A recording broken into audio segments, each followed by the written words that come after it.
Hola, ¿qué tal? Buenas noches y bienvenidos al programa de esta noche de jueves, programa que va a recuperar la estructura habitual de entrevista personal, que en este caso versará sobre esta casa y el nuevo ciclo de cine que comienza mañana, y después ya tendremos el tiempo para nuestra mesa de debate, de análisis y de tertulia con contenidos que están siendo noticia a lo largo de esta jornada e incluso también de la jornada de ayer. Sin embargo, lo que es hoy nos deja una imagen del día, que es el fallo del jurado del Premio Princesa de Comunicación, que ha recaído en el filósofo italiano Nuccio Ordine. Este es el momento en el que se producía el fallo de dicho jurado.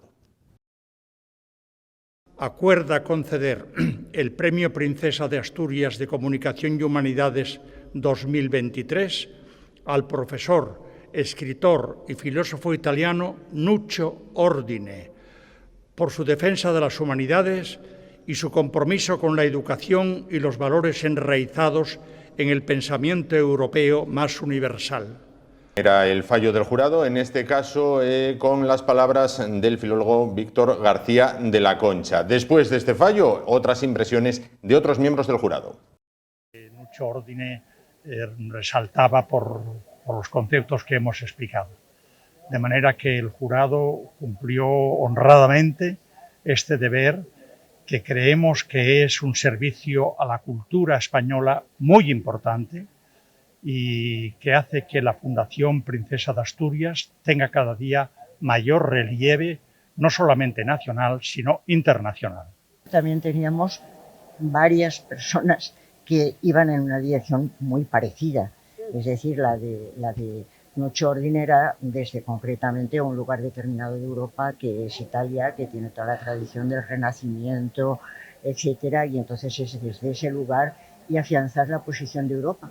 Pero había otros autores que no venían de esa línea y sin embargo defendían efectivamente también ese mismo tipo de valores que son los propios de nuestra tradición y a lo que no podemos renunciar de ninguna manera. Ahora no vamos a estar optando por las autocracias, por las dictaduras, por mucho que se diga, es que la gente prefiere la seguridad a la libertad. No, por favor, la libertad por encima de todo. No hay mayor libertad que tener mayor seguridad que tener libertad, porque si no, no puedes ni pronunciarte diciendo que nos están agrediendo. Bueno, pues ya conocemos dos de los premiados de esta nueva edición de los Premios Princesa, la actriz Meryl Streep, el filósofo italiano Nuccio Ordine, en este caso. Y ahora ya vamos con la cabecera y comienza el programa de hoy. Para comenzar, propuesta de cine, del bueno 18 películas que componen el nuevo ciclo de esta casa. Primero cabecera y comenzamos.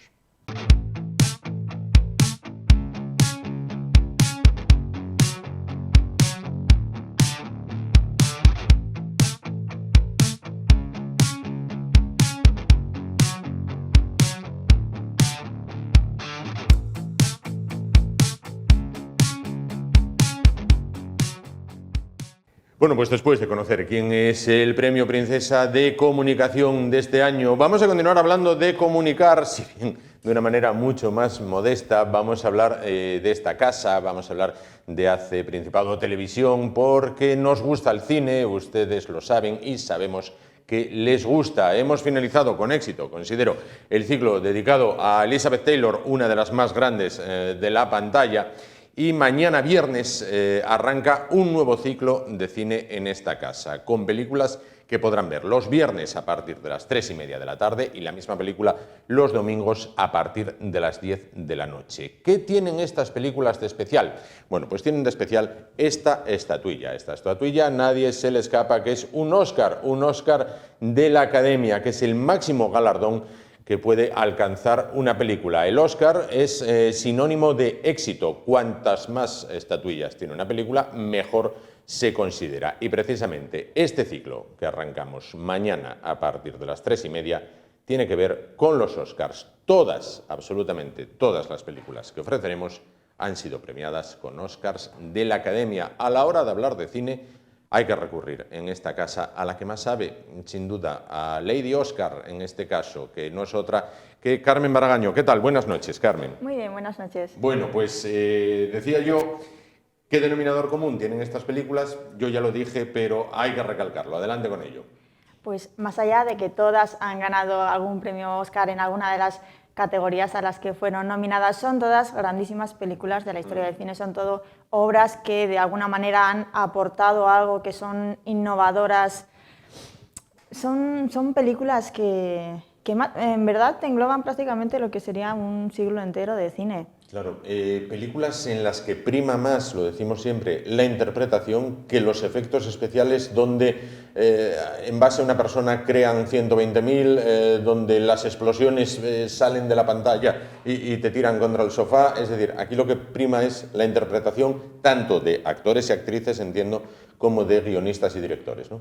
Por supuesto, el guión da una fuerza a la historia increíble y la interpretación, cuanto mejor es la historia, más te puedes lucir, yo creo. Entonces, era como, no sé, era todo grandioso. Claro. Bueno, estamos viendo un fragmento de alguna de las que vienen incluidas. ¿Qué películas son las que nos vamos a encontrar, precisamente? Pues mira, vamos a ir haciendo un recorrido por 40 años de cine de Hollywood. Empezamos este viernes, como dijiste, con Desayuno con Diamantes, un peliculón. Y luego ya pasamos a otra grande obra como es Ciudadano Kane, Día sin huella, Los mejores años de nuestra vida, Solo ante el peligro, De aquí a la eternidad, La ley del silencio, El puente sobre el río Kwai, Gigi, El fuego y la palabra, El diario de Ana Frank, Lawrence de Arabia, Zorba el griego, Patton, Cabaret, Alguien voló sobre el nido del cuco, En el estanque dorado y Gandhi. Gandhi. Bueno, pues ahí es nada, 18, quise contar, ¿no? 18 películas. Yo no las he visto todas, vería la mitad aproximado. Carmen seguro que las vio todas, es así.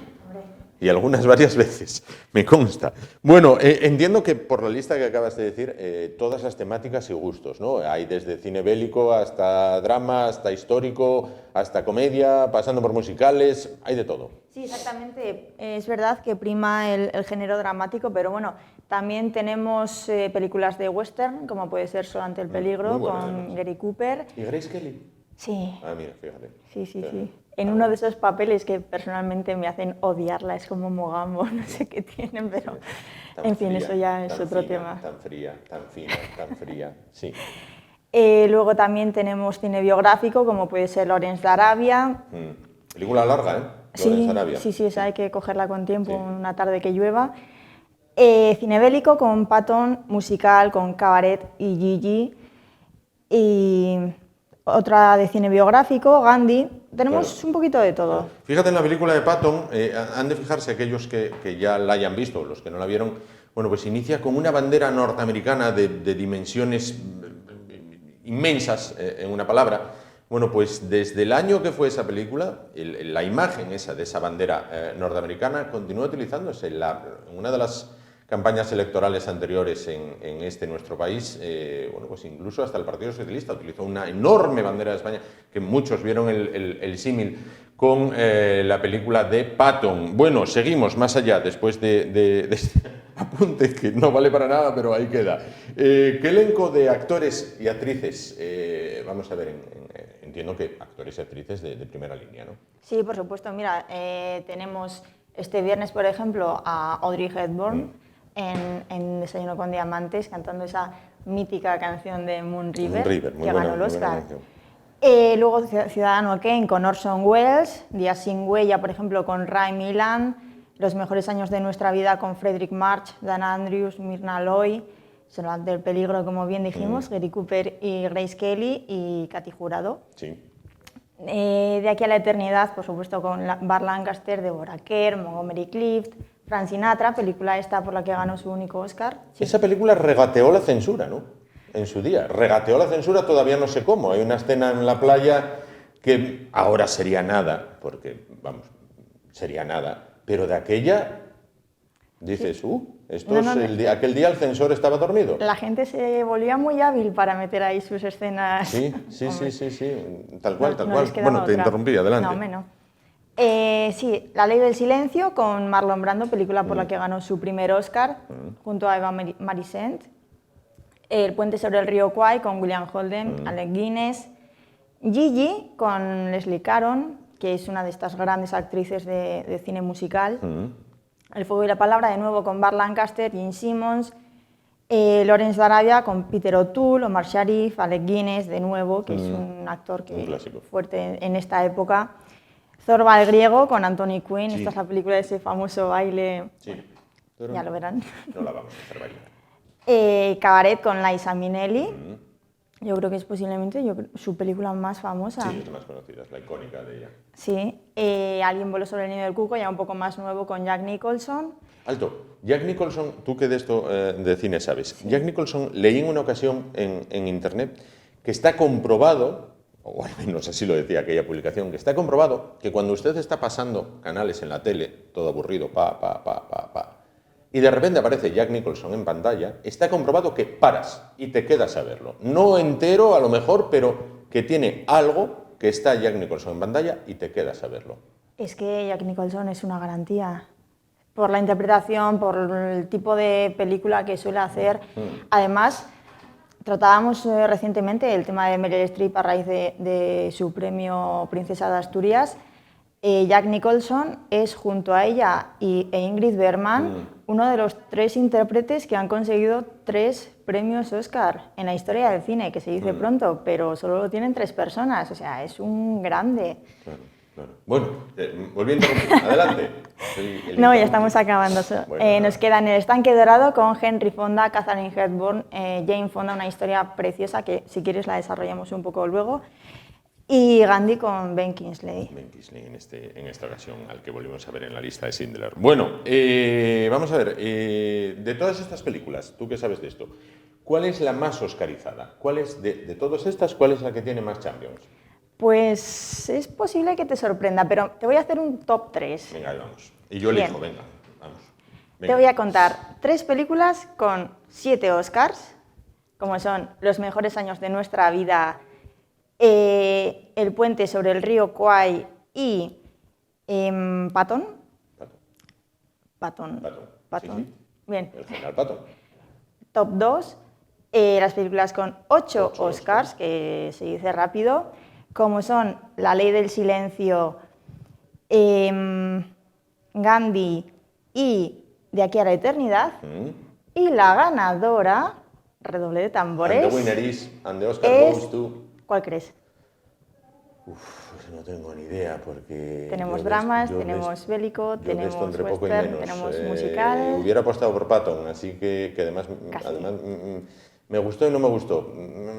Con sí, con sa, pero no tengo ni idea, me rindo completamente. Gigi, un musical, exactamente, el musical de Luis Caron. Ya tengo deberes. 9 premios bueno, Oscar. en mi vida, yo creo que en mi vida vi un musical, así que es un buen momento para engancharse al tema de los musicales con Gigi, que ganó 9. 9 Oscars, exactamente, es una de las obras maestras de Vincente Minnelli, justamente el padre de Liza Minnelli, que es conocida por otro musical, como mencionábamos antes, este Cabaret.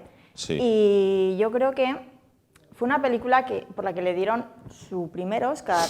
No había ganado ningún Oscar hasta entonces y ya había hecho obras memorables, como puede ser, por ejemplo, Un americano en París. El tema de París le gusta mucho a Vincente Minnelli, lo recrea muy bien. Tú échate la cuenta de que Gigi está ambientada en París en 1900, cuenta un poco la historia de una joven muy encantadora ella, a cuya casa acude mucho un hombre, el típico galán, que no se conforma con nada, pero bueno, parece que poco a poco va echándole el ojo a esta muchacha. Eso ocurre, sí. Sí, que al principio es muy joven, pero bueno, luego ya la tía de esta chica, como ve que el galán le interesa, es como que la va un poco refinando, ¿no? Podríamos decir un My Fair Lady. Claro, danse casos. Bueno, entre todas estas 18 películas tiene que haber alguna de la cual, y te pido de una nada más porque si no esto sería, de la cual hay alguna anécdota que destacar, de esas de cuando digo yo que tú estabas allí. Pues mira, de las cosas que más me llamaron la atención, esto ya es un poco más a nivel técnico quizás, más que de tema artístico. En Ciudadano Kane es increíble porque es una película que dirigió, interpretó y produjo Orson Welles con 24 años. Está considerada como la mejor película de la historia. ¿quién pudiera hacer una obra maestra de este calibre con 24 años? Casi nada. Y fue todo una innovación, tanto por la narrativa, que recurre mucho al flashback, no es una historia lineal, como a los encuadres, los ángulos. De hecho, es curioso porque hay un momento, utiliza mucho el contrapicado, ¿no? Que es este ángulo que te va desde abajo, como en diagonal hacia arriba, de forma que se ven los techos, cosa que antes en Hollywood no ocurría porque en el estudio no tenían los techos montados, digamos. Claro. Entonces él puso como una tela que simulase el techo, y eso es algo muy novedoso en esa época. Estamos hablando del 41. Casi nada. Y hay un momento para hacer un contrapicado bastante fuerte, que Orson Welles mandó a hacer una zanja en el suelo para meter ahí la cámara y poder apuntar hacia arriba, ¿no? O sea, esto ya no es que me creyó el espacio, sino que... Y en lo que se trata del tiki-taka, de alguna anécdota de esto, porque, bien, la parte técnica está muy bien, pero de esto que... Hombre, no vas por ahí todo el día haciendo agujeros. No, por supuesto, pero si hay que hacer, se hacen. En la película de los 10 mandamientos separaron las aguas, así que... Pues mira, de aquí a la eternidad, la escena del beso, esa escena mítica, sí, que hablábamos antes, que durará, no sé, 4 minutos, 3 minutos... Bueno, estuvieron 3 días para hacerla. Y al parecer estaban por ahí dando vueltas 100 personas. 100 personas. No sé dónde las metieron, bueno, la playa es grande, pero... Para decir, doy fe de que quedaron bien besados, en este caso. Bueno, ¿tu película favorita de todas estas? Si tuvieras que quedarte con una. Es difícil, lo sé. Sí. 1, 2, 3 ya. En el estanque dorado. En el estanque dorado, no la he visto. Es una película, es muy tierna, es dura, pero es la historia de unos padres ya ancianos que, bueno, el padre intenta reconciliarse un poco con la hija, que es que además son padre e hija en la vida real, porque son Henry y Jane Fonda. Sí. Además, esta es la última película que rodó Henry Fonda, falleció pocos meses después, y además es la única película que hicieron Henry Fonda y Katharine Hepburn juntos, justamente. Sí, correcto. Dos grandísimos de la pantalla, y no sé, me toca un poco el lado sensible, porque si te fijas, este movimiento de cabeza que hace Katharine Hepburn no es del personaje, o sea, es suyo ya, es como... Claro. Están los dos prácticamente pues en el mismo estado, tanto a nivel personal como en la película. Como el interpretativo. Y no sé, eso bueno, pues ahí lo tienen, la recomendación de ella es En el estanque dorado. Bueno, quería preguntar una cosa que siempre me la pregunté y seguro que tú la sabes. ¿Por qué estas estatuillas se llaman Oscar? Por el tío Oscar. Podrían llamarse de cualquier manera, ¿no? Entiendo que podrían llamarse Fénix, pero ¿por qué se llaman Oscar? Bueno, a ver, hay varias leyendas por ahí. Una, por ejemplo... Sí. Dice que en una biografía de Betty Davis se afirma que la estatuilla fue nombrada así en honor a su primer marido, a Oscar Nelson. Pero la versión más extendida, que ya circulaba por los años 30, es que la secretaria ejecutiva de la academia, cuando vio la estatua, dijo: ¡oh, es como mi tío Oscar! Entonces había por ahí un columnista que oyó eso y dijo: los empleados han nombrado ya la estatuilla como Oscar. Siendo malos, hay que pensar que aquella señora veía a su tío Oscar en paños menores. Muy bien, porque aquí está como Dios lo trajo al mundo. Bueno, esas son las cosas que pasan. Bueno, pues entonces, Carmen, solo me queda que cojas tu Oscar, yo cojo el mío, y que invites, esto es, hay que hacer así, tal, y que invites, bueno, pues a todos los espectadores, a los que las hayan visto, a los que no las hayan visto, también, bueno, pues a que disfruten del buen cine en este caso. Adelante, tuyo es. Pues nada, yo simplemente quiero invitar a que vean este ciclo. Son 18 películas magníficas de lo que es el siglo XX del Hollywood clásico y un poquitín más actual. Piensen que llegamos hasta el 81, 82 con la película de Gandhi. Pero bueno, son películas todas que son lo más, digamos, en su categoría, cada una en su género, y seguro que les va a gustar. Día y hora. los viernes a las 3:30 de la tarde y con redifusión, para quien no pueda, el viernes, el domingo a las 10 de la noche. Pues perfecto, solo nos queda agradecer la presencia de Carmen, despedirnos de ella y hacerle una pregunta de examen antes de que ya la dejamos con todo lo demás. En la historia del cine, ¿cuál es la película que más Oscars tiene y cuántos? 1, 2, 3, responde otra vez. Ahí me pillaste. Ahí estamos. No sé, ¿será Ben-Hur? ¿Es Titanic? ¿Titanic? Puede ¿Es ser. Ben-Hur? Es que hay 3 por ahí que andan a la par. ¿Es la lista de Schindler? No, ¿No? yo creo que esa no. No. Estaba metida en El Señor de los Anillos, pero me parece... Pues tienes deberes para la siguiente ocasión, Sí, en este ahí me caso. pillaste Pueden bien. ustedes buscarlo por internet, que seguro que no tienen el móvil muy lejos.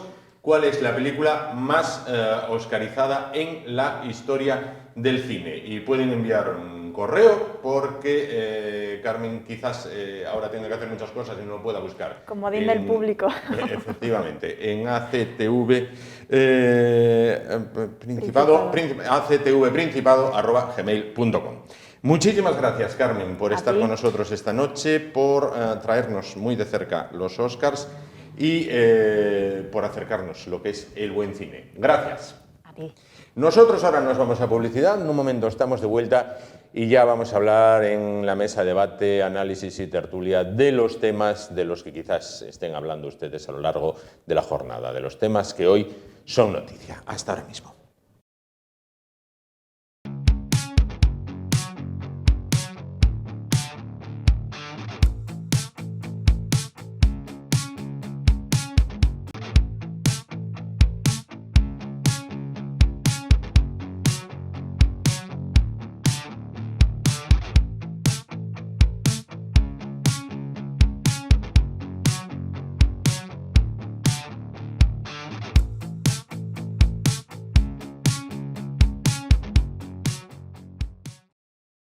Bueno, pues vamos ya con lo que es el tiempo para el debate, para el análisis y para la tertulia, en este caso con 3 invitados que paso ya a presentarles y 3 temas sobre la mesa. Vamos primero con las personas y luego con los temas. Por este lado, Felipe Díaz de Miranda, arquitecto, ¿qué tal? Buenas noches. Muy buenas noches, Juan. Por el otro lado, Nicolás Bardio, profesor, ¿qué tal? Buenas noches. Buenas noches. Y junto a él, Juan Méjica, vamos a decir profesor también, porque podríamos decir un amplio abanico, pero vamos a ir por ese lado. ¿Qué tal? Buenas noches. Hola, ¿qué tal? Bueno, 3 temas sobre la mesa. El calendario, quizás último, quizás definitivo o quizás no, de la llegada de la alta velocidad a Asturias. Después hablaremos de la polémica desatada y que todavía colea desde el 2 de mayo. Cierto es que lo que ocurre en Madrid retumba en toda España. Bueno, pues entre la presidenta de la Comunidad de Madrid, Isabel Díaz Ayuso, y el ministro Bolaños. Bueno, pues a ver lo que les parece a nuestros contertulios, lo que ocurrió allí. Y después hablaremos de los datos del paro, que baja en Asturias en 1.347 personas y baja a nivel nacional en 73.890. En Asturias se sitúa en 60.349 el número de desempleados, a nivel nacional 2.778.370. Hay que decir el número entero, no redondear, porque estamos hablando de personas. Bueno, pues vamos a comenzar con el calendario nuevo calendario del tren AVE, yo no sé si definitivo, pero un calendario que hasta levanta las suspicacias del presidente Adrián Barbón, que dice, bueno, a ver si esta vez sí. Es como una pancarta que hace muchos años había en el Calderón del Atlético de Madrid, que ponía, este año sí. Bueno, pues vamos a ver si esta vez sí. ¿Qué les parece a los 3 invitados de esta noche? Felipe, Juan, Nicolás. Pues yo creo que estamos ante la que es 18ª promesa. Sí. 18ª promesa, desde Aznar hasta los tiempos actuales, hasta nuestros días y los venideros, probablemente. Entonces, la noticia es buena, pero esto es como el cuento del lobo y el lobo y las ovejas, que viene el lobo, y de tanto decir que viene el lobo, yo estoy convencido que el día que venga el ave no nos vamos a enterar. Y luego, como todo, es sospechoso. ¿Por qué es sospechoso? Porque estamos en época electoral. Qué casualidad que la anterior promesa era en mayo, y es y esta es en noviembre. Oye, suena a chiste que precisamente en los dos momentos álgidos del proceso electoral, uno el nacional y otro el autonómico municipal, se produzcan estas promesas. Y luego volvemos a otra historia más divertida todavía, que son las suspicacias. ¿Qué suspicacias tenemos? Nadie aclara y nadie habla. Se nos dice que se va a abrir la variante. Sí. La variante. Sí, sí. ¿Qué es la variante? ¿Qué pasa con lo que nos anunciaron hace 4 meses diciendo que el AVE llegaba solo, única y exclusivamente a Pola de Lena? Sí. Nadie ha hablado hoy de eso. Apertura de la variante. ¿El AVE va a llegar a Oviedo? ¿Va a llegar a Gijón? ¿O nos vamos a quedar en Pola de Lena y vamos a tener que subir en otro alza? Y luego, más grave todavía, hoy le metemos otro nuevo factor, Avilés. Y se dice que incluso va a llegar a Avilés. Entonces ya, bueno, es la falta de credibilidad total, porque además hay otro factor que me he olvidado antes, es precisamente hace 3 meses saltaron las alarmas por las obras que faltaban por ejecutar de Pola de Lena a Oviedo. Pola de Lena a Oviedo, 103 millones de euros, faltaban. ¿Qué ha pasado con eso? De repente, una obra que iba a durar 3 años, 48 meses, no sé, de repente ya no hay problema. Entonces, yo de verdad creo que los asturianos se merecen un respeto y no esta tomadura de pelo continua que estamos soportando. Vamos con Nicolás. Nicolás, algo tienen los trenes que hasta a Barbón le ponen nervioso. Dice que a ver si es ya el calendario definitivo. Bueno, yo creo que los trenes, cuando yo era guaje, estábamos todavía hablando de los trenes, estaba cascos de ministro es verdad, y con la estábamos colocación con de la esto, primera novela. con Zapatero, con cascos, bueno, yo creo que con todos, ¿no? Entonces estoy un poco el cuento de la buena pipa, ¿no? Que cuéntesme el mismo cuento y al final seguimos con esto, ¿no?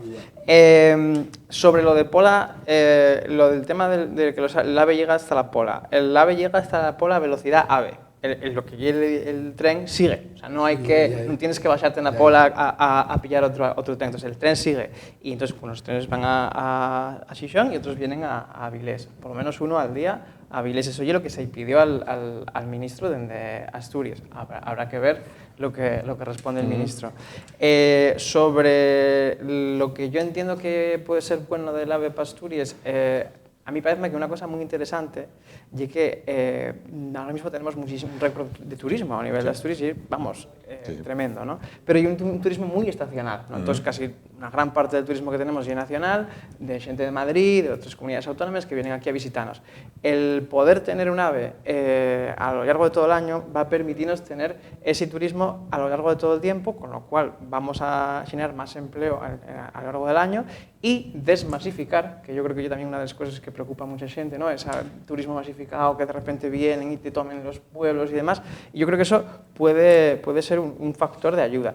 Y bueno, quiero recordar que la razón por la que está el AVE retrasado es un tema exclusivamente de seguridad. O sea, ahora mismo están haciendo pruebas hasta que se pueda descartar cualquier problema. Y yo personalmente, si hay que esperar otro año más y eso ya garantía de que nadie vaya a morir en el AVE como pasó en Galicia, como si esperamos 5, ¿no? O sea, yo creo que lo importante y eso, preocuparse, como tú decías, ¿no? De eso, no son personas, no es una estadística, son personas. Pues una muerte ya sería más de lo permitido. Juan, por turno inicial de posiciones. Pues me suena a cuento. Sí. Yo no sé si el cuento de la buena pipa o al cuento precisamente del lobo, que viene el lobo, ¿no? En cualquier caso, Carrizo fue mucho más eficaz. Fíjate que abrió la vía en no sé qué pocos años y accedieron las legiones romanas precisamente por esa vía. Y lo que me planteo también es un problema de obsolescencia, porque claro, con tantos años, yo no sé ya si el túnel, si los rieles, digamos, tienen la seguridad, porque si todas las cosas tienen obsolescencia, ¿qué me dice que una obra o una infraestructura que se diseñó y que en principio se ejecutó en tiempos de Zapatero, pues casi 20 años más tarde o no sé cuántos, ¿no? Si es segura, ¿no? Y el otro punto final sería precisamente ese enlace entre Pola de Lena, ¿no? Y Oviedo, es decir, que esto que va por marchas, en el sentido de que en sexta o en quinta llegas hasta Polena, en cuarta llegas hasta otro punto y llegas en primera o en segunda, no sé si a Avilés o a Gijón, ¿no? Por tanto, digamos, esta es una historia novelada, en alguna medida. Claro. Yo no lo enfocaría por donde lo enfocas tú. Vamos a ver.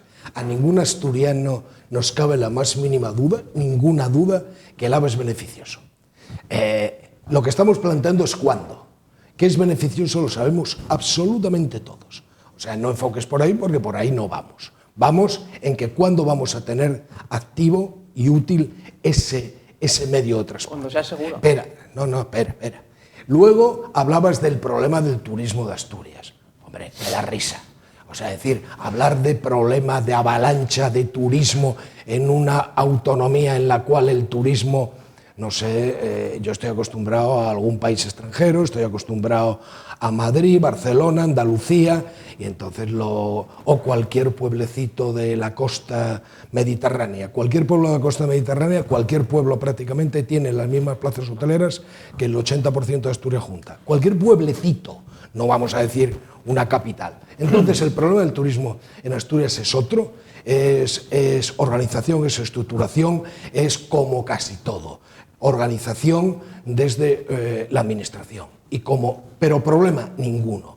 Tú te vas hoy a Oviedo y ver a 10 grupitos de personas con una persona que lo está explicando, bueno, es que 10 grupitos no entran en el hall de la mezquita de Córdoba. O sea, hay en cada dependencia de la mezquita 20 grupitos, no 10. Entonces eso no suena ridículo. El problema es cuándo llega. Y los datos que tenemos no son creíbles viendo lo que hemos visto. Y mucho menos previo a un periodo electoral. Y segunda parte, se nos dan todas las dudas del mundo en el cual ya nos dicen que qué tren va a llegar a Asturias. Xavier Flores hoy decía que no garantiza que en noviembre pueda llegar el tren Abril. Dice, bueno, lo mismo es otro tren. Y lo que nos queda es probar lo que sabemos todos. ¿Cuál es el problema de dices, poner en práctica? Que estamos con una vía en la cual se mezclan mercancías con pasajeros y que en los túneles que no son los adecuados en el resto de tramos tenemos un problema de seguridad. Pero eso desde el primer día lo sabemos y continuamos haciendo pruebas y continuamos esperando. Dudas, todas las del mundo. Y por las fechas que nos anuncian, muchas más. ¿Es anuncio electoral? No. Comparto 100% tus impresiones en este caso, Felipe. 100%. Bueno, yo creo que normalmente las decisiones a la hora de hacer un tren son decisiones técnicas, no creo que sean decisiones electorales. Y si fueran decisiones electorales, pues la gente valorará. Si no les cumplen, supongo que eso también se trasladará en las urnas. Yo creo que no. Yo no creo que se plantee esto en términos electorales precisamente porque hay una cuestión de seguridad. Entonces, yo creo que es muy importante remarcar esto. ¿Cómo seguridad? Perdona. ¿Cómo reuniéndose en enero los 4 más altos cargos que existen en que es ministra, Barbón, la presidenta Adif y tal, nos anuncian los 4 que en mayo teníamos el AVE, en mayo los 4 reunidos y 2 meses después se desdicen? ¿Tú crees que hay alguna seriedad si los máximos dirigentes, y hoy Barbón, mira qué inteligente cómo se desmarca, Barbón dice, yo como Santo Tomás, cuidadito, que yo no me creo lo que Madrid me dice. Pero tú dices que ya es electoralista. Total. Pero no lo tenemos. Entonces, quiero decir, si fuera electoralista, abriríamos la hora. No hay electoralista. O sea, no hay un AVE ahora porque no se puede. O sea, porque a día de hoy hay test de seguridad para evitar que haya desastres como los que pasaron en Galicia. ¿Pero qué desastre en Galicia si en Galicia es una curva y se ha demostrado que es el fallo de una persona humana? Y esos fallos tienes en cuenta. Mira, sabes que lo sabe cuando tienen un sistema que si la persona no reacciona en creo que son 10 segundos, párense automáticamente. No soy un especialista en no, tampoco yo, pero son las cosas que salieron en tele a raíz de aquello.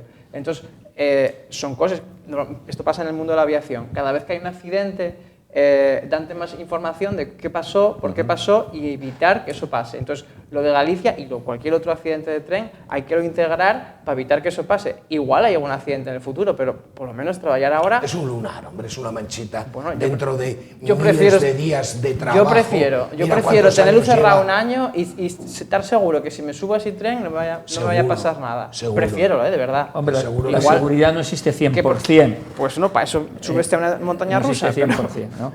Y hay un ejemplo que yo participo también en esa idea que me dices del tren en Galicia. Cuando vienes por la autopista de Santander hacia Oviedo, hay ahí un sitio donde pone 50 por hora. Sí. Porque hay una curva muy pronunciada. Sí, muy mala, si sí. tú entras a 200, Sí, sí. pues está súper anunciada. Sí. Está súper anunciada, ¿no? Por tanto, yo, lógicamente, sin tener todos los elementos de juicio, pero lo que no tengo ninguna duda, que en esa imagen ya congelada de un tren que iba, pues, como cuando ves el AVE camino de Andalucía, por esas rectas manchegas, Sí. que evidentemente van a 300. 160, 130. Pero entrar en una curva con ese, digamos, ángulo, con esa curvatura, nunca mejor dicho, a esa velocidad, evidentemente está claro que vas a tropezar, por decir algo suave. Hay que ¿no? implementar sistemas para evitar que Si hay una negligencia por parte del conductor, pues que haya un sistema que lo frene. Hombre, en Eso- la autopista de aquí, como digo, no sé qué van a incorporar los coches. Es decir, desde varios kilómetros están diciendo, hay una curva de 180 grados, vaya usted a 50. Claro, pero los coches no tienen piloto automático, los trenes y los aviones sí. El avión y el tren tienen un piloto automático. Tiene una manera de... Bueno, de hecho hay hasta metros que van sin conductor. No perdamos o sea, el tiempo en un ejemplo sí. peculiar y particular Sí, sí. y vámonos a lo que nos ocupa, que de verdad. Sí. ¿El AVE lo vamos a tener o no lo vamos a tener? Yo si me preguntas como pregunta final, yo creo que no. ¿Que no? En noviembre. bueno. En noviembre. Algún día sí. No, hombre, claro, porque lo que estamos analizando es una promesa. O sea, que lo vamos a tener, nadie lo duda, absolutamente nadie lo duda. Lo que estamos es respondiendo a un anuncio que nos han dicho por 18ª vez qué fecha vamos a tener la apertura de la variante. Cuidado. Que no es, ya empezamos a engañar, ¿eh? Apertura de la variante. Luego va a ser la no sé qué, de no sé qué, de no sé cuánto. Me preguntas si a lo bestia. Pues te diría que en noviembre no. En noviembre no. En noviembre No tengo una bola de cristal. no hay bola de cristal. Puede ser Juan, que sí, puede en ser noviembre, Soy escéptico total. escéptico total. Pregunta que planteo también para acabar el tema del AVE. Asturias tiene poca población, por ende pocos votantes, por ende poco peso en el Parlamento Nacional, en el Congreso de los Diputados. Si esto fuera una obra a ejecutar en la Comunidad de Madrid o en la Comunidad Autónoma de Cataluña, ¿llevaría un retraso de 20 años? Claramente no. No, la de Cataluña evidentemente que no. La de Madrid, concretamente, las autoridades madrileñas sí que la ejecutarían. Tenemos muy claro. Lo primero, no nos podemos desligar de un hecho, que esto es una inversión económica. Y como toda inversión económica tiene una cuenta de resultados, un balance de resultados. Entonces tú cuando planteas el AVE a Sevilla, pues imagínate tú lo que supone Sevilla. Sevilla no supone Sevilla, supone Málaga, supone toda la costa, supone desviarte a Huelva, supone desviarte a 80.000 sitios. Entonces el flujo de viajeros te da una cuenta de resultados totalmente distintas. Oviedo, Asturias, es punto final, con una población que decae. Y sobre todo ante la negligencia de nuestros políticos, en este caso PSOE 40 años, que no hemos sabido articular un corredor del norte de España que nos permitiese precisamente ese flujo que no supone el punto final de Gijón al mar, a la playa, que supusiese escaparte a izquierda o derecha, Portugal o Francia, nos daría otra perspectiva totalmente distinta. Posiblemente. Bueno, vamos a ir al segundo tema. Citábamos ahora la Comunidad Autónoma de Madrid, que sí es cierto que lo que ocurre en Madrid, bueno, pues retumba prácticamente en toda España, y así se ha demostrado una vez más. No les ponemos en antecedentes porque saben lo que pasó, fiesta del 2 de mayo, y de repente cuando el ministro Bolaños va a subir a la tribuna, llega una jefa de protocolo y le dice, no, usted no, no está establecido en el protocolo que usted suba. Rifirrafe de rigor y el ministro se queda abajo. Bueno, esto, según algunos medios de comunicación, ha encumbrado, si se podía aún más, en la derecha a la señora Díaz Ayuso. Y traslado la misma pregunta que hacía a los contertulios de ayer. Esto es la crónica de un desencuentro anunciado, es decir, cuando el ministro Bolaños salió de casa sabía que podía pasar esto, cuando la señora Ayuso salió de casa sabía que iba a pasar aquello, y es una escenificación más de la política. Empezaba antes por Felipe, comienzo por Juan.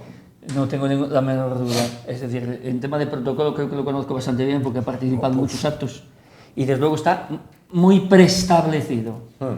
A mí me han dicho con muchos días de antelación donde me iba a situar, etcétera, etcétera. Por tanto, protocolo tanto de la Comunidad de Madrid como el protocolo de Estado, y máximo el ministro de la Presidencia, que es precisamente el gestor de los temas de protocolo cuando viene alguien, un extranjero, un jefe de Estado, etcétera, etcétera. Es decir, no existe la improvisación en el protocolo, salvo, digamos, elementos muy puntuales donde alguien se sale del protocolo, como podía ser antes el rey Juan Carlos cuando se salía del protocolo, ¿no? Que está también previsto, ¿eh? Sí, evidentemente. Por tanto, en ese sentido, fue no algo inocente, sino algo ya que estaba claro, y máxime cuando, además, en un acto existen distintos niveles de representación. Y en ese sentido, evidentemente que podían, ese día concurrían a lo mejor los 40 ministros, puede ser. Los 40 ministros, pero lógicamente no todos iban a tener asiento en el mismo lugar, porque eso precisamente está establecido quién es el que actúa como en representación. Y desde luego, jerárquicamente existe una reglamentación donde está perfectamente si el ministro es igual o superior, o si le cede o no le cede concretamente la presidencia, el alcalde, el presidente de la comunidad autónoma, está súper establecido. Por tanto, en ese sentido, tanto Bolaños, que además, como digo, estando en presidencia, tal vez si fuese a lo mejor el ministro de Cultura, digo entre comillas, por decir de Cultura, ¿no?, o algún otro, pero el de presidente sabía perfectamente lo que iba a ocurrir. También lo sabía concretamente la de protocolo de la Comunidad de Madrid. Por tanto, es decir, no ha sido simplemente un tema, vamos a llamarle, preelectoral, de juego de tronos, lo que quieras, ¿no? Nicolás. Mira, yo soy federalista y yo pienso que un acto autonómico pues podría ser que fuera presidido por la autoridad autonómica. Pero no es lo que pone la ley. O sea, nosotros no vivimos en un país federal y lo que dice el Real Decreto 2099 del 83 implica que esa persona tiene que ir ahí. Que puede gustarnos más o menos, ¿eh? Yo personalmente soy partidario de que los actos de Estado sean las autoridades del Estado, los locales y los autonómicos, de no confundir a la gente, de que cada uno sepa quién fa cada cosa.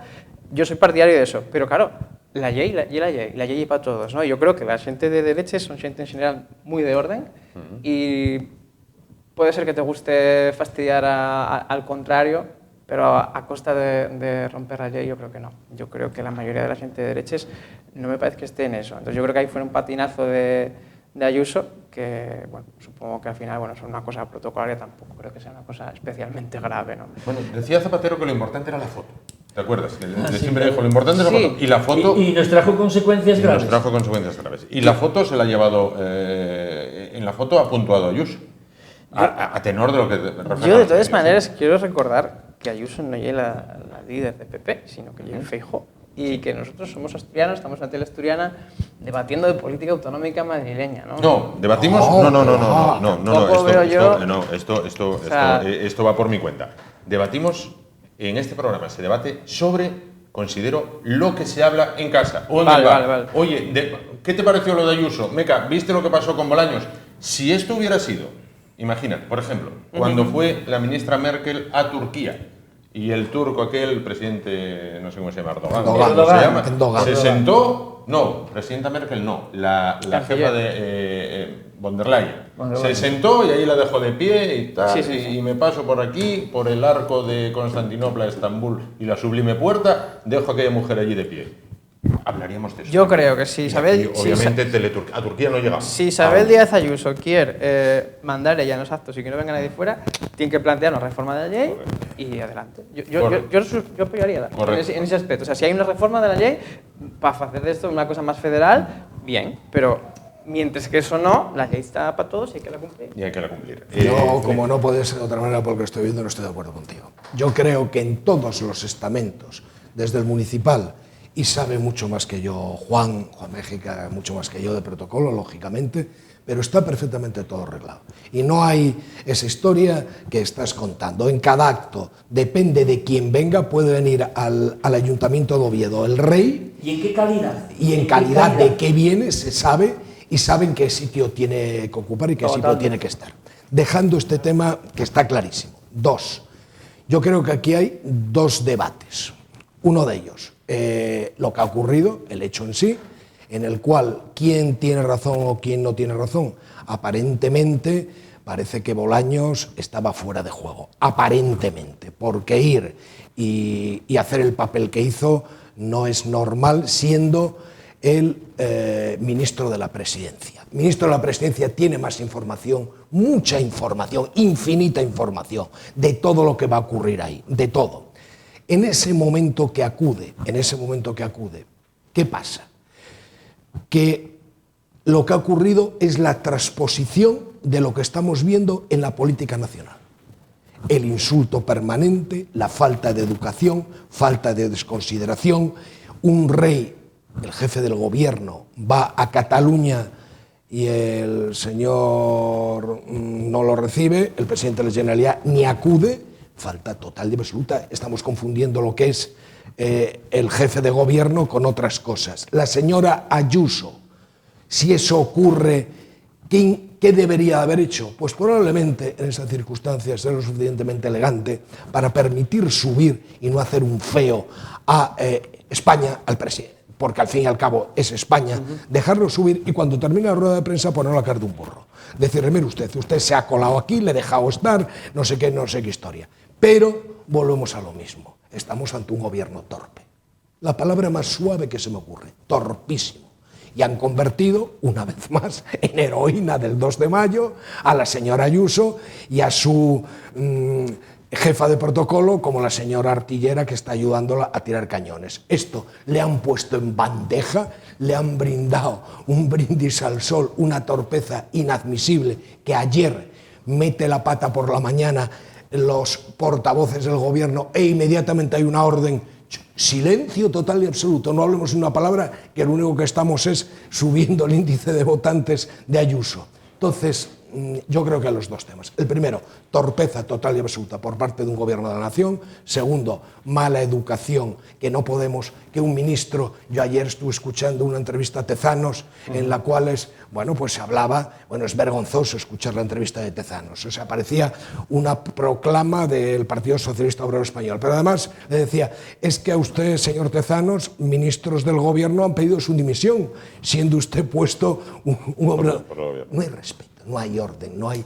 Y en el Parlamento vemos que ocurre lo que ocurre, en actos como estos ocurre lo que ocurre, y además estamos dando un mal ejemplo, porque estamos propiciando que estos sean los hechos que inciten una modificación o una intención de voto. Y eso realmente me preocupa.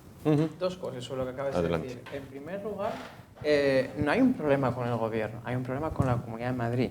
El gobierno de España tiene relación con las 17 comunidades autónomas y las 2 ciudades autónomas. Y hay una única comunidad autónoma, y no es la única del PP, hay más comunidades autónomas que gobierna el PP con la que hay ese tipo de problemas. Nunca hubo ningún problema a nivel de protocolo ni con Castilla y León, ni con Galicia, ni con Andalucía, ni ninguna otra comunidad del PP. Entonces, yo creo que si vamos a mirar los culpables, si esto fuera una cosa que fuera generalizada en todas las comunidades autónomas, pues igual sí, igual sería un problema del gobierno. Yo creo que tiene más que ver con Ayuso, ¿no? Y bueno, yo quería decir eso sobre todo. Ya me cae todo. Juan. No te pongas nervioso, Juan, que tú eres el profesional. Ya me pongo adelante, ya me pongo... Como indicaba antes, y también corrobora Felipe, está claro que el protocolo es justamente una ciencia, porque se estudia incluso el protocolo como tal, o titulación. donde están todas las cosas perfectamente definidas, establecidas. Sí. Y por tanto no hay lugar a la improvisación, salvo porque se quiera improvisar, ¿no? Evidentemente en este rifirrafe era el día 2 de mayo, así que obviamente Ayuso ha salido como la heroína del 2 de mayo, ¿no? Y estos problemas de protocolo vienen desde lejos, porque ¿qué pasa cuando el rey preside la final de la Copa del Rey, donde se toca un himno o su presencia y se abuchea? Sí. ¿Qué pasa concretamente cuando va el rey, concretamente a Cataluña, y no hay... Menos mal que, claro, está la Administración General del Estado, que todavía tiene, digamos, referentes, ¿no? Por tanto, diríamos, son no solamente falta de protocolo, sino falta de educación, falta de muchas cosas, ¿no? Y posiblemente haya que incorporar, como ahora se incorporan tantas disciplinas a las escuelas, etcétera, etcétera, lo que antes era la urbanidad. Es decir, la urbanidad era saber estar, ¿no? Saber estar en cualquier circunstancia, a las duras y a las maduras, ¿no? Respete usted a los demás para que le respeten a uno. Si no respetas desde el propio gobierno, ni entre ellos mismos, y se insultan públicamente en el foro sagrado que es el Parlamento, ¿qué vas a esperar que ocurra fuera de ese ámbito? De todo puede ocurrir. Sí, total. Y quiero preguntar también, al corto o medio plazo, la señora Díaz Ayuso es una preocupación para Pedro Sánchez. ¿A largo plazo lo es para Feijóo? Yo entiendo, mira, ayer Tezanos, vuelvo a sacar Tezanos porque me sorprendió, dijo figura emergente actualmente en todas nuestras encuestas del CIS, Pedro Sánchez. Arrasa. Bueno, está ascendiendo. En los estudios de Tezanos figura que puede ganar la Champions. Sí, pero te estoy diciendo la caída textualmente en picado de Feijóo. ¿No crees que ese personaje puede decir estas cosas? Bueno, lo primero. Segundo, lo que no cabe duda es que el patrón, el que va a dictar sentencia, van a ser las elecciones, y en función del resultado, esto es muy duro, esto es durísimo, es como los entrenadores de los equipos de fútbol. Entrenas fenomenal, no ganas el título y te vas a la puñetera calle. Pues en esto exactamente igual, puedes hacerlo maravillosamente bien. Ayer se decía Tezanos, mi íntimo amigo Ruiz Jiménez, Ruiz Jiménez era una brillante y no tuvo nunca ningún buen resultado, por muy bien que trabajase. Entonces yo creo que realmente estamos hablando Feijóo, Sánchez, Ayuso, vamos a ver qué resultado inmediato va a tener Ayuso, ese va a ser su primer chequeo, y luego el segundo chequeo va a ser el de Feijóo con Sánchez. En función de eso, los acontecimientos se precipitan inmediatamente, no lo dudes. Repito la pregunta para Nicolás y para Juan. Decía Churchill, unos son mis rivales y otros mis enemigos, y mis enemigos están dentro del partido, ¿vale? Lo situaba dentro del partido. Y Churchill algo de esto debía saber. La UCD. El ejemplo más notable. Sin ir más lejos, la UCD. Ayuso es tan emergente que puede, disputa el protagonismo a Sánchez y también a su propio partido. Yo creo que no. O sea, yo creo que Ayuso en Madrid sí que tiene mucho predicamento, puede que incluso llegue a sacar mayoría absoluta, pero yo creo que son una manera muy específica de ser Madrid. Yo voy a comparar a Ayuso con Cantelli, ¿no? Cantelli no va insultando a nadie, nunca tiene ningún tipo de esa chulería que a veces tiene ella. Pues el PP aquí no la tiene. Lo que comentabas tú antes del Parlamento, de los insultos, bueno, yo muchas veces fui a la Junta General y escuché intervenciones de unos y de otros, y aquí, salvo Vox, no hay esos insultos, esa cosa. Entonces, Feijóo, por ejemplo, ¿no? que gobernó Galicia con muchas mayorías absolutas a lo largo de mucho tiempo, tiene otro tono. Yo creo que Ayuso es un fenómeno muy relevante, pero en Madrid. Quiero acotar una cosa. El otro día Vox hizo un meeting en el Calatrava, bueno, y reunió 1.500 personas. Menos que la otra vez. Sí. 1.500 personas. Y el presidente Barbón tiró de tuit, puso algo así como, si me equivoco, por favor, que se me corrija, la ultraderecha convoca a 1.500 personas, cuidado con esto. Yo verdaderamente fui a grabar y no vi ningún terrorista. Quiero decir, no sé por qué hay que calificar Es que me acordé ahora que dijiste esto de quitando Vox que insultan a la Junta, que bueno, habría que ver el diario de sesiones. Yo no sé por qué sonaba 1.500 fascistas en el Calatrava. Bueno, ninguno tenía ni cuernos, ni rabo, ni apestaba azufre, ni otro una ejemplo. metralleta. Acabas de nombrar Cantelli. ¿Viste el pleno de ayer? El bochornoso espectáculo del pleno municipal de ayer. 34 propuestas, 32 de la oposición y empate 13-13 con el voto del señor Cantelli, y por el voto de calidad del señor Cantelli se rechazan todas, absolutamente todas y sin debate. O sea, quiere decir que ni es digno de discutir ni debatir 32 propuestas que traen los partidos de la oposición, algunas de ellas tan curiosas como nombrar hijo adoptivo de Oviedo, a Leopoldo Alas Clarín. Dime tú qué motivos puede haber para rechazar esta propuesta. Y sobre todo no quiero nombrar ninguno de los nombres últimos, recientes, que han sido nombrados similarmente. O la de Juan Miguel de la Guardia. ¿Hay algún arquitecto más importante en la historia urbana de Oviedo con una obra más significativa? Y este no es ni derecha, ni izquierda, ni centro, ni medio centro. Preguntaba, voy a acabar la ronda con Juan.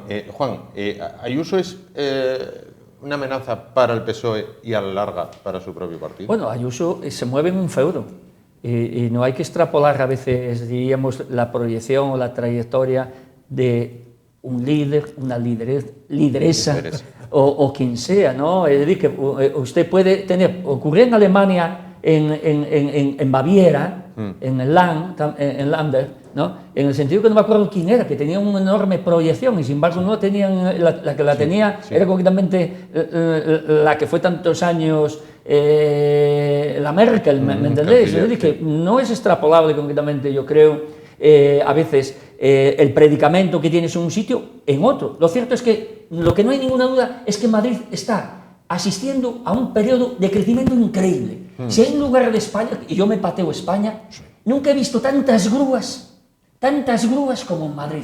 Si parece un bosque de grúas, lo cual significa que hay una economía, una actividad económica, un dinamismo que no lo hay en ningún lugar de España. Por algo será. Yo no Málaga, Madrid, parte de alguna zona, pero Madrid sobrepasa todos los límites que estamos. Todo lo que quieras. Y además son grúas que no solamente están en un sitio, no, están en todo este montón de ciudades que a la postre forman un rosario o una aureola en torno a Madrid. Por ejemplo, el otro día yo inauguraba una exposición en Tres Cantos, ¿no? En muy pocos años, en una ciudad que pasó de nada a 60.000 habitantes, con un sistema que te gustaría, de unas avenidas impresionantes, ¿no? En el sentido que podían desfilar las tropas de Napoleón, que ya sabéis concretamente que fue el que hizo la reforma de París, precisamente para que no hubiese comunas y poder desplegar el ejército. Efectivamente. Pues concretamente en Tres Cantos no se va a desplegar ejércitos, pero sí se va a desplegar ejércitos de inversores. Y concretamente ahí ha atraído a toda una serie de tecnológicas, a toda una serie de empresas que crean plusvalías. Plusvalías crean atracción. ¿No? Yo creo, Juan, que lo que decías, lo de Ayuso, yo creo que como Juan Méjica estaba diciendo, juega en un terreno símil del fútbol. Tenemos un equipo en segunda división, sabe el entrenador a lo que juega en segunda división, con qué hombres tiene y a qué juega, de repente asciende a primera división y se cambia totalmente. Hay otra estructura, hay otro tipo de jugador. Correcto. Y entonces, Ayuso está jugando donde está jugando, juzguémosla por el partido que está desarrollando, en la división que está desarrollando, y si es tan inteligente, a mí no me cabe ninguna duda que cambiará todos sus hábitos, el equipo cambiará y lo adaptará a las nuevas circunstancias si es que la tiene que afrontar. Ayer, perdón Nicolás, y te doy turno de palabra. Ayer una persona sentada, aquí donde está Nicolás, dijo, será la próxima presidenta, será la primera mujer presidenta de España. Respondiendo a lo que decías antes de lo que decía el presidente Barbón sobre el peligro de Vox, no llegue que Vox vaya a poner bombes, no creo que eso vaya a pasar, ¿no? Pero sí que creo que hay un peligro, más que nada, pues por ejemplo, para las mujeres que quieren ejercer el derecho al aborto, que eso ya se vio en Castilla y León todo lo que provocó, y precisamente el PP fue bastante crítico con Vox. También recordaremos todos, ¿no?, aquella tremenda, ¿no?, valla de los Menas, tu abuela cobra 400, sí, o sea, 400, ese tipo de cosas que son, pues yo creo que bastante racistas. Y después, bueno, pues toda la posición que tuvo Vox con el tema del orgullo homosexual, no querer que se faiga la fiesta del orgullo en Madrid. Quiero decir, son una visión de la sociedad que yo creo que puede... La visión del Partido Comunista de España, que se presentó en unas elecciones hace 4 días, ser un héroe, el señor Putin y el modelo socioeconómico de la Unión Soviética o de la URSS y Cuba, y de repente de la noche a la mañana cambiamos. Mira, son cosas puntuales, estamos hablando globales, y en este caso ir a pequeñeces como esta, yo creo que estamos compartidos. A mí me preocupa más Bildu, muchísimo más que Vox. Todavía Vox no ha asesinado a nadie, y ni te tienes que sentar tú en un parlamento con un asesino, no con un individuo que verbalmente puede ser más o menos violento. De ser violento a tirar un tiro en la nuca hay mucha diferencia, y esto ha ocurrido en este parlamento. Perdona, ¿Bildu o ETA? Porque son cosas distintas. Las mismas personas. Yo de repente, ahora mismo, si soy un asesino ¿sabes que de ETA y me incorporo al brazo político que se llama HB, Bildu, llámalo como te dé la gana, para el caso, mira... ¿Sabes que hay una ley de partidos que se hizo aquí que ilegalizó Batasuna y que una de las cosas para poder ser legales es que tú tienes que condenar la violencia? Si Bildu... la condenó... entonces no serían legales. Nicolás. Porque la ley no cambió. Y concretamente los de Vox ¿es un partido ilegal? No, ilegalos, ¿no? Claro que entonces, no. ¿Cómo va a ser ilegal? Porque políticamente legal, discrepen en alguna... La ley del sí o el sí, que vamos a meternos ahora con la ley del sí o el sí y pedir la cabeza de no sé cuántos. Pues mira, las leyes están para ponerlas y para quitarlas, y para que democráticamente tenemos un sistema que nos permita tener esos mecanismos sin falta de demonizar, ni prejuzgar, ni aniquilar a alguien por sus pensamientos. La democracia por los hechos, sí. Aprobar leyes por minoría y también respetar a las minorías. Y cuando hay que la legislación vigente no es ni minoría ni mayoría, se aprueban con la legislación vigente. Entonces, para lo que queramos, quitar no el aborto, que sí. Quitar el aborto, prohibir el orgullo gay. Oye, perdona, que tenemos una ley que está totalmente regulada. Vox todavía no ha dicho derogar la actual ley. Se cambiará si democráticamente llega al poder y consigue tener... el peligro. ¿Pero peligro qué? Que tenga la mayoría. O sea, que peligro es que los españoles no la pueden modificar ellos. La modifica con los mecanismos que tiene. Con los mecanismos que tienes para ganarla. Claro. ¿Y qué quieres decir? ¿Que si se gana democráticamente está mal ganada y en cambio si se consigue lo contrario está bien? No, yo digo que si Vox gana las elecciones y cambia esas leyes... Mira, Vox no va a ganar, Vox va a... Esperemos que no. Yo digo que si gana las elecciones y cambia esas leyes son una amenaza para muchos colectivos. Entonces, no, evidentemente, si no ganan no lo van a hacer, pero el problema ya es que ganen o que pacten con el PP, como pasó en el Castilla y León, y que empiecen a hablar de PIN parental, etcétera, etcétera. O sea, eso ya es el problema, no que vayan a hacer un golpe de Estado, no, yo no creo que vaya a pasar eso, pero si llegan a tocar poder, el programa de Vox, otra cosa no, pero público ya, y puedes verlo. Vamos a finalizar con el tema porque comenzamos con el rifirrafe protocolario entre Bolaños y la gente de Ayuso, y al final nos fuimos a las preocupaciones del presidente Barbón con lo que pasa en Madrid y Castilla y León, que ves, Barbón también se preocupa de lo que pasa fuera de Asturias, como yo cuando selecciono los temas, por eso somos así un poco parecidos. Digo yo, el ministro Bolaños tiene que actualizar su jefe de protocolo, porque no es la primera vez que le pasa. Cuando Pedro Sánchez visitó Marruecos, había una bandera de España con el escudo hacia abajo. No es culpa de Pedro Sánchez. Pedro Sánchez no tiene que mirar si la bandera está para arriba, para abajo, para el medio. Pero allí tiene que haber alguien, entiendo, que entre primero en la sala y diga: presidente, no podemos entrar porque la bandera está al revés. Hasta que no la pongan bien, no entramos. Como lo citábamos ayer, como lo de Manolete en la Plaza de México. Hasta que no ande la bandera, no toreo. Bien. Total.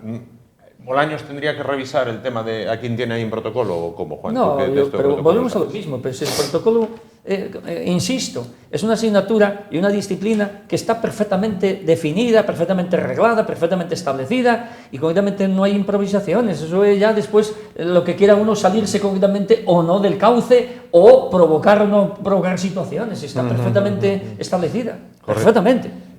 Nicolás, para acabar el tema de Ayuso, Bolaños, Bolaños y el tema Ayuso. del protocolo en el extranjero siempre lleva la embajada de España correspondiente. Yo soy preparador de cuerpo diplomático y son ellos los que se encarguen de estas cosas. Y tienen que pasaron mirarlo. cosas, tienen que mirarlo, por supuesto. Aquel día, cero para el tipo aquel. Totalmente cero. Correcto. Pero son cosas muy a menudo. O sea, yo recuerdo una vez que creo que fue en Australia que tocaron el himno de la República. Eso no creo yo que los australianos que fueran republicanos. No, yo creo que es un error. Que tú, claro, o sea, son países que no sueles tener relación con ellos y decir, ¿cuál es la bandera de Botswana? Yo no la conozco. No, yo tampoco. No soy vosotros. Entonces, si nos toca eso, pues igual metemos la gamba, ¿no? Entonces, Sí, pero yo tú creo no que podemos meter la pata en la bandera botswana. El que cobra por jefe de protocolo, no. yo meto la pata cuando trabajo. Y yo lo mío también. creo que Yo todos por podemos meter supuesto. la pata, ¿no? Yo por supuesto que meto la pata en lo mío y todos los días además y aquellas mujeres que allí lo sufren, pero no, en ese caso no. Mira, esto me recuerda hace unos meses el rey Felipe fue no sé qué país de Sudamérica era, no recuerdo, no sé si digo Nicaragua ahora era Bolivia y si digo Bolivia igual era Paraguay, No, da igual. fue concretamente a Colombia y sacaron la espada. No me refiero a eso. Y él, lógicamente, que lo hizo bien, lógicamente, ante una espada que tú no sabes si es o no es o lo que es, lógicamente no se levantó. No me refiero a eso. Me refiero, llegó allí a aquel A ver país. si es Bolivia o Colombia. Y abajo de la escalerilla del la espada avión. de Bolívar, sí. Abajo La espada Colombia, de Bolívar. creo que era. Pero, Abajo de la escalerilla del avión había una orquesta para tocar el himno. Bueno, tocaron el himno y aquello se parecía al himno de España como Paquito el chocolate. Quiero decir, o sea, una cosa salió por la tele y todo porque dijeron, y observen la cara del rey Felipe escuchando el himno y tal. Bueno, vale. Bien, pues a lo mejor los países, y esto es una opinión personal, a lo mejor los países tienen que empezar a respetarse en los detalles. Quiero decirte, piensas, ¿el rey a qué va allí? ¿A traer o a llevar? Va a traer. Bueno, pues mire, me doy la vuelta, me subo al avión y me voy, porque ustedes o me tocan bien el himno o yo aquí no vengo, ¿sabes? Y entonces a la siguiente vez el himno va a estar bien tocado, porque aquello era, no se sabía si era Paco Pil o la ruta al bacalao o el himno de España, era una cosa muy excéntrica, no sé, el rey aguantó ahí aquello, tal, vale, y para adelante. Pero bueno, vamos al tercer tema. Desciende el paro, 1.347 personas menos apuntadas en las listas del paro en Asturias, hasta un total de 60.349. A nivel nacional, 73.890 menos, con lo cual 2.778.370, como decíamos al inicio, hay que decir toda la cifra entera porque son personas en este caso. Bueno, ¿qué les parece? Descenso del paro. El paro cuando sube o cuando baja tiene muchas lecturas. Desde baja, que bien, a baja, pero baja menos que de hace 5 años. O sea, esto se puede leer de muchas maneras. Solamente hay una manera de leerlo. Yo para venir aquí, lógicamente, es un tema muy delicado. Sí. Dice, son personas. Sí. Entonces es gravísimo hablar a la ligera. Sí. Sí. Y luego, sobre todo, es un tema que si lo de Ayuso, era manipulable, si lo del AVE es manipulable, sí. Esto no te digo nada a qué grados de manipulación puede llegar. Sí. Parados activos, activos discontinuos, continuos, J's, H's, bien. Voy a tratar muy rápido de situar el contexto. El contexto es Europa. ¿Dónde está España? En Europa. Con las maravillosas cifras que tenemos a día de hoy, el paro en España 13 y pico, previsión para el 2014 13,4%. La eurozona hoy 6,9% de paro. Eurozona. Y previsión 5,8% para el 2014. El resto de países de Europa, el más alto con el máximo paro, Portugal, 7%, Reino Unido 4,3%, Irlanda 4,7%, Suiza 2,2%, y si vamos afuera, China 5%, Japón 2,4% y Estados Unidos 4,3%. Con eso te quiero decir, con estas maravillosas cifras españolas, estamos al 50% de nuestros competidores y de nuestros vecinos, que es para sonrojarse. Bien. En este contexto, volvemos a Asturias, paro de Asturias. Pues Asturias, dentro de España, yo tengo aquí un gráfico que saqué hoy, que son las comunidades autónomas por desastres de empleo. La media del paro en España era el 13,26 y Asturias estamos en el 13%, con lo cual tenemos, sin connotación, la España roja, que es la España del gran paro, la del sepia, que es la del gran paro, la del mediano paro y las de menos paro del grisecito al otro. Asturias está en la de un paro bastante alto por comunidad autónoma. Y luego tenemos que analizar un dato fundamental, que es la variación anual del paro. En el resto de las comunidades de España, te vas a Cantabria, baja el paro el 12%, te vas a Canarias, baja el 13 y pico, te vas a Aragón el 11,81, te vas a Andalucía, Madrid el 7,33, Ceuta el 18 y en Rioja 9,43 y Asturias, mira los números que estamos, la variación interanual es el 9,04, el positiva el 9,03%, mayor paro, con más paro. Entonces, las cifras relativas, esta euforia de hoy me ha tocado bajar este mes, es como cuando las elecciones, he ganado, todos ganan. En mi pueblo, en la mesa de mi pueblo, hemos ganado. Con lo cual, te han pegado la gran pasada a nivel de nación y tal, pero hemos ganado, hemos incrementado en el barrio de Vallovín. Vale, si tú te lo crees y te lo comentas. Y luego descendamos. Hemos hablado, Europa un desastre, en España muy mal, y luego en Asturias. ¿Qué pasa en Asturias? Pues en Asturias simplemente, y me he molestado en sacar las tendencias del paro de Asturias y de España. Seguimos exactamente la misma tendencia. ¿El mismo patrón? El mismo patrón. Lo que ocurre, aquí tenéis los gráficos absolutamente claros de lo que ocurre en España, con lo cual lo que está ocurriendo hoy en España, o la maravillosa noticia que ocurre en España, ocurre en Asturias, ocurre en el resto de España. Y luego, después de decir todo esto, tendríamos, es que es serio esto, tendríamos que analizar el otro tema, que es los concejos asturianos. No tiene absolutamente nada que ver, tengo la gráfica por concejos de más de 50.000 habitantes, de 10.000 a 40.000, de 1.000 a 10.000 y de menos de 1.000. La problemática de cada uno de ellos no tiene absolutamente nada que ver. Sin entrar en este detalle, segundo escalón que tendríamos que dar, por sectores económicos. El paro por sectores económicos, que también tengo aquí mis gráficas y no varía con respecto al resto de España. Bien, y luego, por último, ya que es lo último, diríamos, aparte de todo eso, ¿qué está ocurriendo con el paro en España? Pues con el paro en España pues está ocurriendo una realidad. La realidad es, yo tengo los datos desde 2001. Desde 2001 hay un paro del 10%, de 2 millones de parados, y va bajando hasta la época maravillosa de Aznar del 8% con 1.700.000, 2006. Del 2006 al 2013, linealmente sube hasta cotas inimaginables. Llegamos al 26,94%, al 27%, con 6,5 millones casi de parados, 6.278.000, tal, etc.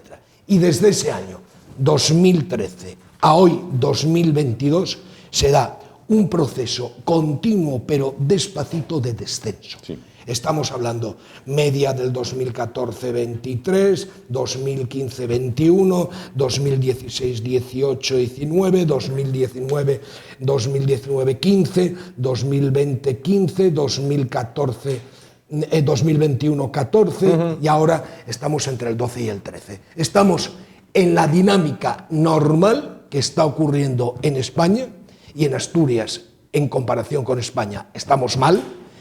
Y España, en comparación con Europa y el resto del mundo, está peor todavía. Bueno, después de este exhaustivo análisis, con los deberes bien hechos, Juan y Nicolás tienen que mejorarlo mucho. Para igualarlo, tienen que mejorarlo mucho. No sé si es posible. Nicolás. Mira, el paro, como comentaba él, ¿no? Pasamos de 27% en 2013, ¿no? 2013, 26,94. Y estamos en el 13,26. Justo, lo que te estoy diciendo, baja en picado. Un descenso grande. Y esto quiero relacionarlo con una cosa. a pesar de sí descenso, seguimos descendiendo, como tú bien dices, poco a poco, o xa facelo más rápidamente, pero subiendo los salarios, porque yo, en todo esa corte temporal que me contabas, los salarios aquí empiezan a subir de manera bastante determinante en 2019, con la llegada de Pedro Sánchez a la Moncloa. Después con el gobierno de coalición sigue subiendo, aunque menos. Pasamos de unos 600 euros el salario mínimo con Rajoy a 1.080 en 14 pagas, que son casi 15.000 euros al año, ¿no? Entonces, yo creo que aquí la cuestión no solamente se reduce el paro, aunque sea poco, pero se reduce un poco, sino que detrás de eso hay un aumento del poder adquisitivo de las personas, porque lo que habían antes, no solamente era que había un 27% de parados casi, sino que había gente que trabajaba 8 horas al día, incluso más, y que era prove, y que llegaba a casa y no tenía. Y ahora eso hay lo menos. Porque tenemos, por lo menos, ahora pues igual hay personas que están a media jornada y cosas así que pues siguen teniendo una situación complicada, pero bueno, yo creo que va bien la cosa. También, sí, comparabas Asturias con España, nosotros estamos un poquitín pero bajo, o sea, estamos en 13,06 frente a 13,26. Tenemos un descenso del 47 al 26% del paro entre la gente mozo, que eso es muy interesante, o sea, son más de 20, son 21 puntos porcentuales entre las personas más mozas de la sociedad, y tenemos 24 meses de descenso del paro interanual seguidos, o sea, 24 meses seguidos. Yo creo que son buenos resultados, y sobre todo porque ese salario mínimo, que yo el mismo aquí que en Madrid, aquí, afortunadamente, de momento, permítenos un nivel de vida mayor que el que se puede tener con ese nivel de vida, con ese mismo salario, en ciudades como Madrid o como Barcelona. Entonces, yo creo que esa es la noticia buena, ¿no? De que podemos subir salarios y reducir paro a la vez. Análisis de Felipe, análisis de Nicolás, análisis de Juan. Yo destacaría los siguientes particulares. Hay un dato, claro, siempre se trata de si efectivamente las medidas, las cifras son o no son validadas. Sí. Eso, a veces la veracidad correcto. Hay que ponerla en solfa, ¿no? Si efectivamente nos acercamos hacia los 21 millones de personas como población activa, eso sería un buen dato. Sería. Sí. Si mantenemos concretamente una tasa de paro que no baja, como decía Felipe, del 13%, eso es un dato malo, porque entonces es un paro estructural. Sí. En tercer lugar, si nos centramos concretamente en sectores de actividad y vemos concretamente que la economía descansa en el sector de la hostelería, no es bueno, porque significa concretamente que estamos convirtiéndonos en un país de camareros. Y esos no añaden valores, diríamos, hombre, claro que añaden, pero no añaden esas plusvalías que añaden, por ejemplo, nuevas tecnologías, como pueden ser el fabricar teléfonos concretamente por Nokia, concretamente, o microchip. ¿Me entiendes? Y claro, si también las vidas laborales son lo que nosotros llamamos, en la administración, diferidas, es decir, que usted cotiza por un día, por 4 días, por 3 días, pues tampoco concretamente estamos resolviendo el problema. Es decir, nos movemos entonces en lo que yo llamo la reforma trampantojo, en el sentido de que simplemente tú cambias el escenario, pero las cifras son tozudas, están ahí. Pues yo digo que todo depende de cómo tomemos todas estas cifras que se manejan en un sentido u otro. Positivo, si efectivamente tenemos un grupo activo que supere esos 20 millones, que llega a 21, que tendría que ser 25 millones, un país de más de 47 millones. Sí. Muy malo, como insisto, si tenemos ya configurado, consustancial, un paro estructural de 13%. Eso tampoco es propio de un país, digamos, moderno, de economía moderna, ¿no? Porque debe haber, ya no digamos el pleno empleo, pero movernos, digamos, en una horquilla del 1, el 2, el 3 o 4%, ¿no? Es propio de un país con una economía saneada y moderna.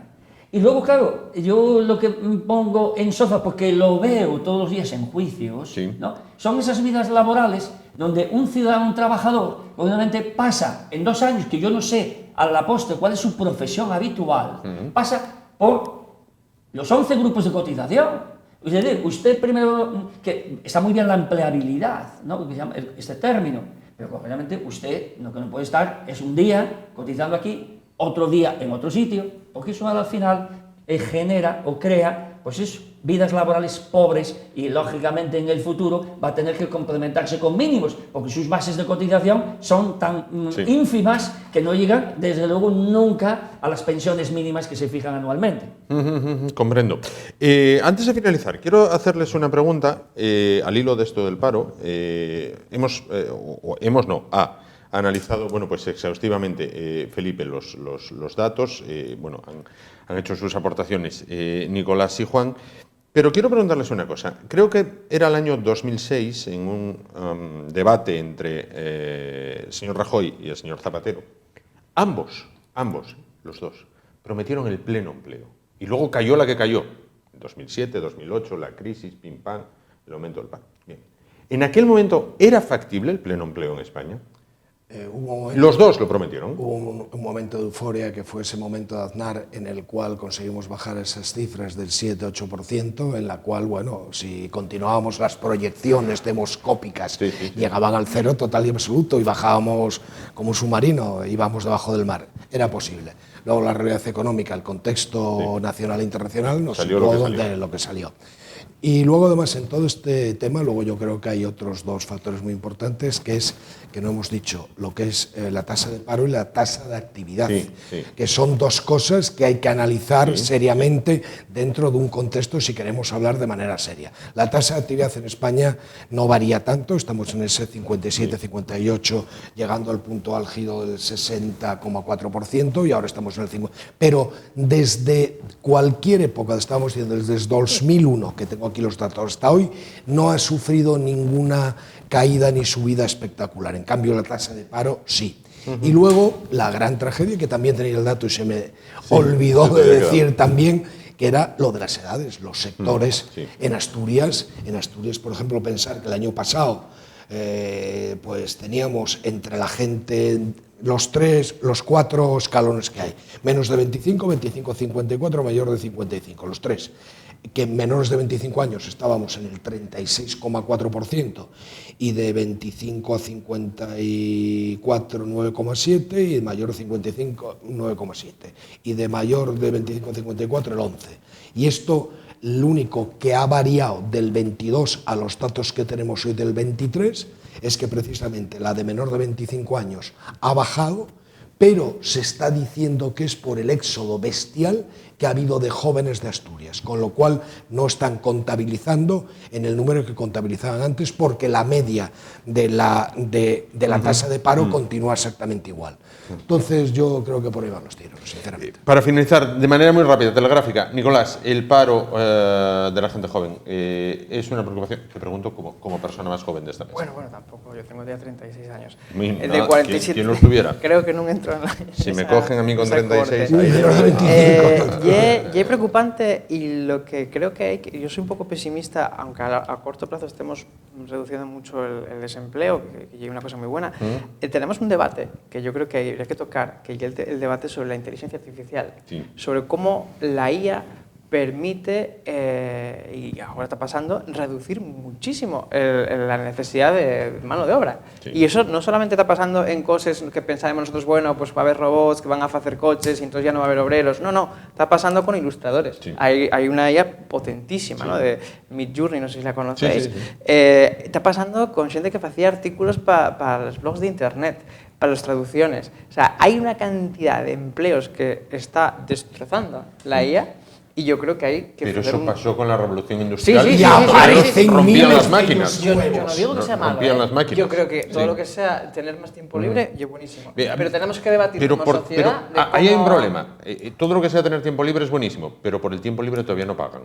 Claro. Ahí está. Ahí sigue el debate. El día que paguen por tiempo libre, campeones, capitanes generales todos. ¿Cómo articulamos esto? Ahí vamos.